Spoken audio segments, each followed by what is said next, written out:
is the living faith of the dead. Traditionalism is the dead faith of the living. There is a difference. Tradition is the living faith of the dead. Traditionalism is just the dead faith of the living. So you have a distinction, and it's attitudinal in part. But think about this church that stays anchored, never moves, never changes, when the people had no power to affect what's going on around them. Their world gets turned upside down by one invader. Pretty soon they're run by Persians, the next they're run by Greeks, the next they're run by Turks, but when they step inside that church, it is the eternal city. They know nothing changed. The creed is the same. It's like a rock. They go, they get anchored, and they come out to accept the world as it is, not as they wish it were. I think that's so strange for Western ears, because we've been so used to power that we just go out and change the world. Almost think it's what we're supposed to do every week. But what if you were in a place like you were stuck in that hole for 13 years, you couldn't change anything? What liturgy would keep you alive for 13 years of darkness? Well, if you knew by heart this entire service, which draws from all these rich texts, you'd be praying unceasingly, right? As the Scripture does tell us to do. And I think for Western ears, it took me a long time. I mean, I went to Egypt.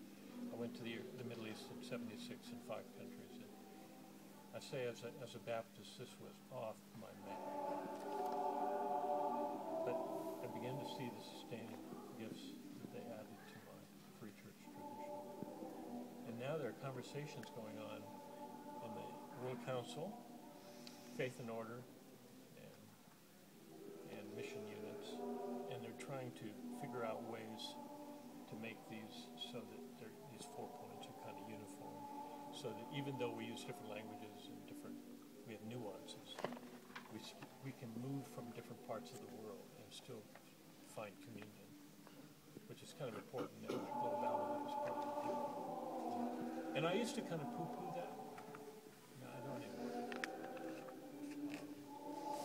Because I have seen how it sustains people through wars and tribulations.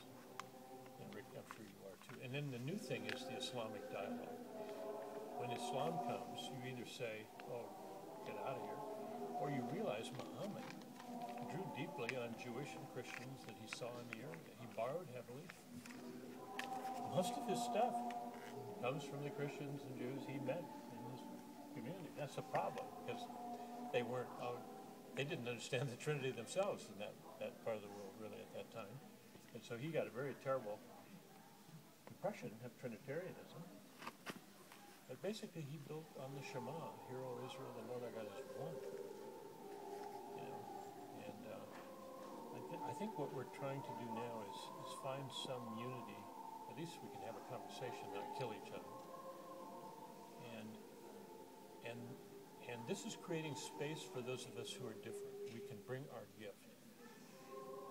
And we don't have to melt down and become the same as everything. So it's not theological mush, which the old ecumenical movement seemed to be. The new ecumenical movement is bring your uniqueness to the table.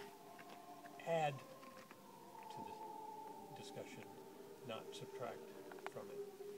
And I find that much more freeing, and maybe you are too, in California, which is such a melting stew pot of diversity. Yeah. Oh, yeah, right. Any questions for Rick? And